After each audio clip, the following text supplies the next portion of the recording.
नमस्कार। आज हम मथुरा के एक शिव धाम की गहराई से पड़ताल करेंगे। ये प्राचीन तो है, लेकिन शायद उतना चर्चित नहीं। गोकर्णेश्वर महादेव मंदिर, यमुना किनारे है ये मंदिर, और इसका इतिहास कहते हैं सदियों पुराना है। हमारे पास जो जानकारी है वो इसके इतिहास, कथाओं और धार्मिक महत्व पर काफी रोशनी डालती है। तो आज कोशिश रहेगी कि कह सकते हैं छिपे हुए स्थल के सबसे दिलचस्प पहलुओं को समझें। चलिए शुरू करते हैं। सबसे पहले ये है कहाँ? तो ये मंदिर मथुरा में है, यमुना नदी के ठीक किनारे गोकर्ण घाट के पास। और मथुरा तो हम जानते ही हैं, भारत की 7 पवित्र पुरियों में से है, मतलब मोक्ष देने वाले शहरों में से एक। और कहते हैं कि यह मंदिर हजारों साल पुराना है।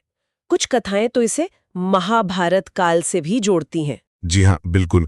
हजारों साल पुराना होना ही अपने आप में खास है। यहाँ भगवान शिव गोकर्णेश्वर महादेव के रूप में पूजे जाते हैं। गोकर्ण का मतलब है गाय का कान, जो हिंदू धर्म में पवित्र माना जाता है, और ईश्वर यानी स्वामी, तो गोकर्णेश्वर हुए पवित्रता के स्वामी। इन्हें मोक्ष का दाता भी मानते हैं। ऐसी मान्यता है कि यहाँ अगर आप पूजा करें तो पापों से मुक्ति मिलती है और दिवंगत आत्माओं को शांति। अच्छा, तो मोक्ष प्राप्ति से जुड़ा है ये स्थान। ये तो काफी गहरा महत्व हुआ फिर। हाँ, और इसी से जुड़ी एक और खास बात है, मंदिर के ठीक पास का गोकर्ण घाट। ये पितृपक्ष और अमावस्या के दिनों में पितरों के लिए पिंडदान और तर्पण का एक बहुत अहम केंद्र है। अच्छा, वहीं पिंडदान और तर्पण वगैरह होते हैं? हाँ, बिल्कुल। वो कर्मकांड जिनसे माना जाता है कि पूर्वजों को शांति और मुक्ति मिलती है। तो ये घाट इस मंदिर के धार्मिक महत्व को और बढ़ाता है। और पौराणिक कथाएं, मैंने सुना है युधिष्ठिर से भी इसका कोई संबंध है। हाँ, एक काफी प्रचलित कथा है।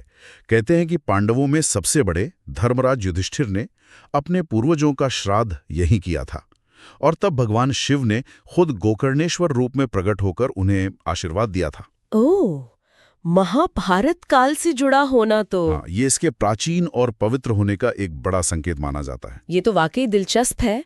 मतलब ये सिर्फ एक मंदिर नहीं बल्कि इतिहास का हिस्सा है। और भी कोई कथा है इससे जुड़ी? हाँ, एक और मान्यता है। कहते हैं कि भगवान शिव ने त्रेता युग में, यानी रामायण काल से भी पहले, इसी जगह पर ध्यान लगाया था। और एक और बात जो भक्तों को बहुत खींचती है, कहते हैं कि कुछ खास शुभ दिनों में यहाँ शिवलिंग के सिर्फ दर्शन करने भर से आत्मा को मुक्ति मिल सकती है। सिर्फ दर्शन मात्र से मुक्ति? अद्भुत। अच्छा, अब जरा इसकी बनावट पर बात करें। क्या ये मथुरा के बाकी भव्य मंदिरों जैसा है? नहीं, यही इसकी एक अलग पहचान है। मंदिर आकार में बहुत बड़ा या मतलब वैसा भव्य नहीं है। इसमें एक सुंदर और बहुत प्राचीन शिवलिंग है जिसे स्वयंभू मानते हैं। स्वयंभू मतलब जो खुद प्रकट हुआ हो? जी बिल्कुल, जिसे किसी ने स्थापित न किया हो। बनावट देखें को पारंपरिक उत्तर भारतीय नागर शैली की है। एक साधारण सा शिखर है और गर्भगृह का दरवाजा नदी की तरफ, मतलब यमुना जी की ओर खुलता है। तो इसकी सादगी का भी कोई मतलब है, कोई खास वजह? हाँ बिल्कुल। अगर हम इससे शैव परंपरा के नजरिए से देखें तो वो बाहरी आडंबर से ज्यादा आंतरिक साधना और वैराग्य पर जोर देती है ना? तो इसकी सादगी उसी दर्शन को दर्शाती है। ये भव्यता की जगह शिव भक्ति की जो आध्यात्मिक गहराई है, जो शांति है, उस पे केंद्रित है। सही कहा। शायद इसीलिए ये बड़े टूरिस्ट स्पॉट्स की भीड़ से थोड़ा अलग अपनी एक शांत गरिमा बनाए हुए है। ये तो बहुत अच्छी तरह समझाया आपने। अब यहाँ खास आयोजन कौन-कौन से होते हैं? सबसे बड़ा त्योहार तो जाहिर है महाशिवरात्रि। रात भर भजन कीर्तन, शिवलिंग का अभिषेक होता है, काफी भीड़ होती है। फिर श्रावण का महीना शिवजी के लिए खास है, तो हर सोमवार को यहाँ भक्त आते हैं गंगा जल और दूध चढ़ाने।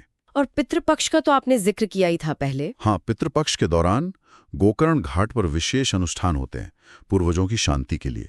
तो ये मंदिर और घाट दोनों मिलकर एक महत्वपूर्ण धार्मिक परिसर बनाते हैं, खासकर स्थानीय परिवारों के लिए। अच्छा, तो मतलब बाहर के पर्यटकों में शायद उतना प्रसिद्ध ना हो, पर स्थानीय लोगों के लिए बहुत अहम है। हाँ बिल्कुल, खासकर अमावस्या या ग्रहण के समय स्नान और पूजा के लिए ये एक जरूरी जगह है। और यहाँ के जो पुजारी हैं वो पारंपरिक वैदिक रीतियों और कहानियों को पीढ़ी दर पीढ़ी संभाले हुए हैं। तो कुल मिलाकर देखें, गोकर्णेश्वर महादेव मंदिर मथुरा के दूसरे बड़े मंदिरों की तुलना में शायद कम जाना जाता हो, लेकिन ये पौराणिक कथाओं, गहरे आध्यात्मिक अर्थ और स्थानीय आस्था का एक अनूठा संगम है। यमुना किनारे ये शांत जगह शिव पूजा और पवित्र नदी के बीच का जो सदियों पुराना रिश्ता है, उसका एक प्रतीक है। तो इस सारी चर्चा से क्या बात निकल कर आती है? मुझे लगता है ये हमें सोचने पर मजबूर करता है कि हमारी पवित्र नदियों के किनारे ऐसे कितने ही अनजाने छोटे छोटे तीर्थ स्थल होंगे जिनका अपना गहरा इतिहास है, अपना स्थानीय महत्व है, और उनकी कहानियां शायद अभी पूरी तरह से सामने आई भी नहीं है। उनमें न जाने कितना कुछ खोजने को बाकी है अभी।